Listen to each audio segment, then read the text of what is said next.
Bismillahirrahmanirrahim. On passe maintenant du chapitre numéro 3. C'est la principale source de production de l'énergie électrique.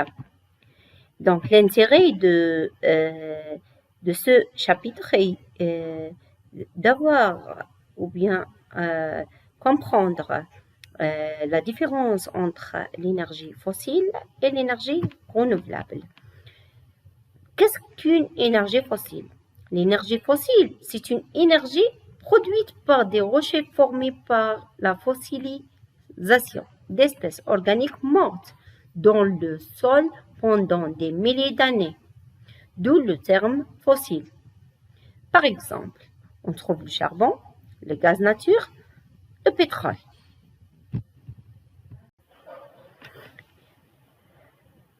Les énergies fossiles représentent quelques avantages et quelques inconvénients, sont cités dans la table suivante. Ce sont parmi ces avantages le combustible utilisé depuis des années, dont l'utilisation et la technologie sont bien maîtrisées, moins cher, le stockage et le transport sont faciles et un très bon rendement. Mais ils représentent des inconvénients tels que ce sont des sources non renouvelables, une extraction et une transformation entraînent l'émission à effet de gaz, une source inégalement répartie dans le monde, ce qui crée de nombreux conflits économiques et sociaux.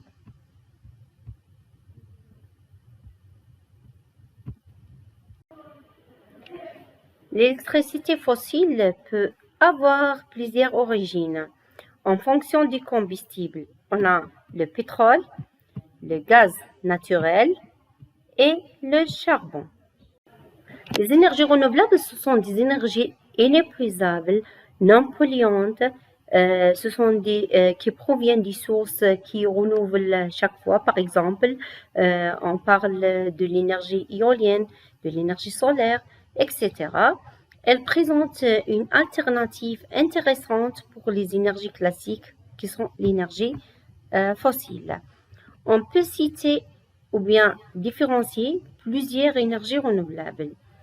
L'énergie hydraulique. L'énergie hydraulique utilise l'énergie de l'eau stockée dans un lac de retenue, comme montre la figure suivante.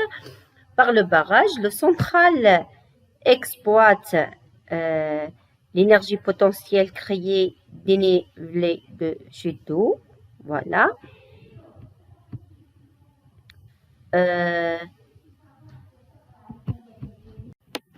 Il existe différentes énergies renouvelables. L'énergie hydraulique.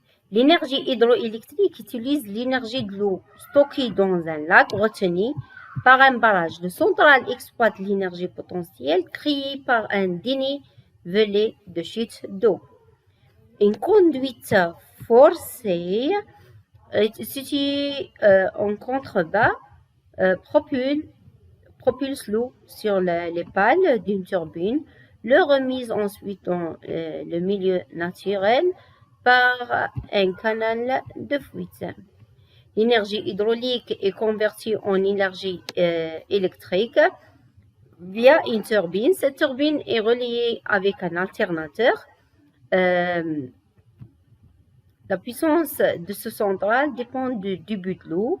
Il représente quelques avantages.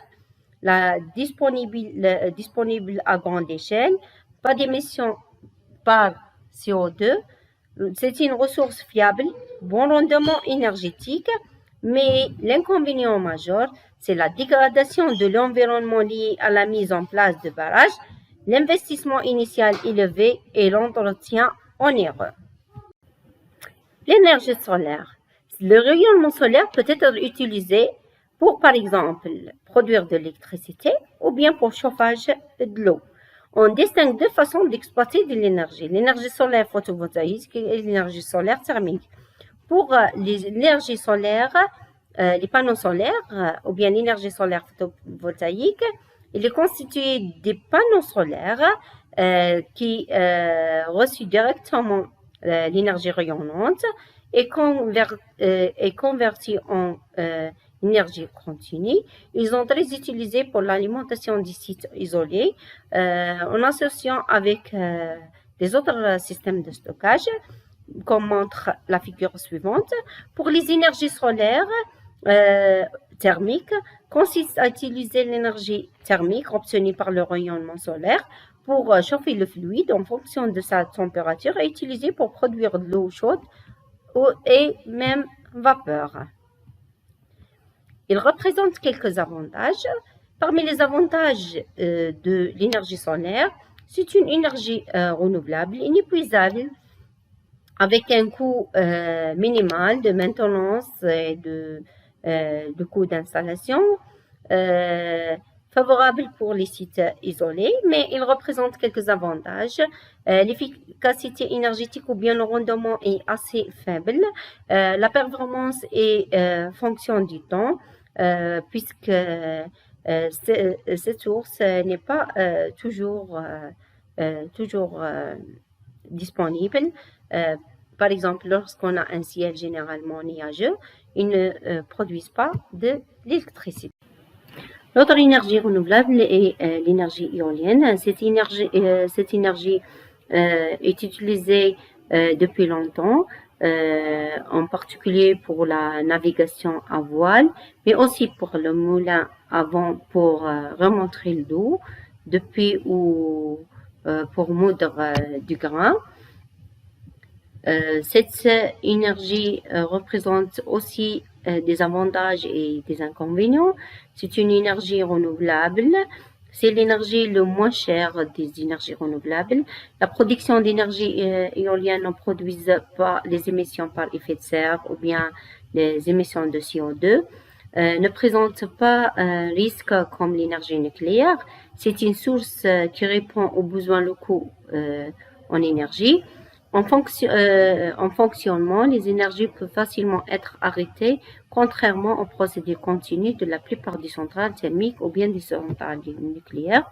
Mais l'inconvénient majeur, ce sont des puissances ou bien des énergies qui dépendent de la puissance et de la régularité du vent, l'impact visuel, le coût de l'éolien ou bien de l'énergie éolienne par rapport autre source est assez important. La puissance électrique produite n'est pas constante, tout dépend du vent. Le bruit mécanique et l'impact sur les oiseaux. Une autre énergie renouvelable qui est l'énergie géothermique. La géothermie est un système permettant d'utiliser la chaleur puisée dans le sous-sol de la Terre pour chauffer un logement. Il existe ou bien il représente des avantages et des inconvénients. C'est une énergie propre, c'est une énergie renouvelable. La géothermie est présente partout sur la Terre, offre d'avantages financiers intéressants, mais l'inconvénient, c'est que la réintroduction de l'eau utilisée pour produire de l'énergie dans le sous-sol nécessite des interventions de matière à ce que cette eau usagée soit réintroduite à une certaine distance de pluie. Cela augmentera la température de l'eau et évitera ainsi éventuellement le refroidissement du sol à proximité du puits d'extraction. Elle peut être génère ou bien provoque des séismes, comme ce qui s'est passé en Suisse avec une magnitude de 3,4 sur l'échelle de Richter lors de la construction d'une centrale géothermique. Pour le biomasse est la source d'énergie la plus ancienne utilisée par l'humanité, qui exploite le poids des déchets agricoles, ordures ménagères organiques ou du biogaz dans des centrales de biomasse. La combustion directe est la forme la plus commune de valorisation énergétique de la biomasse. Elles produisent ce qu'on appelle la chaleur, qui peut être utilisée directement pour convertir en électricité. Parmi ces avantages, c'est une énergie renouvelable, disponible partout, très grande variété de types de biomasse. Mais l'inconvénient majeur est que le rendement énergétique est assez faible. Il requiert des grands espaces afin de produire de l'énergie de biomasse. Il dégage le gaz CO2. Et il entraîne de pollution de l'eau et du sol. Le coût et l'impact de transport pourra amener le bois là où la source manquait.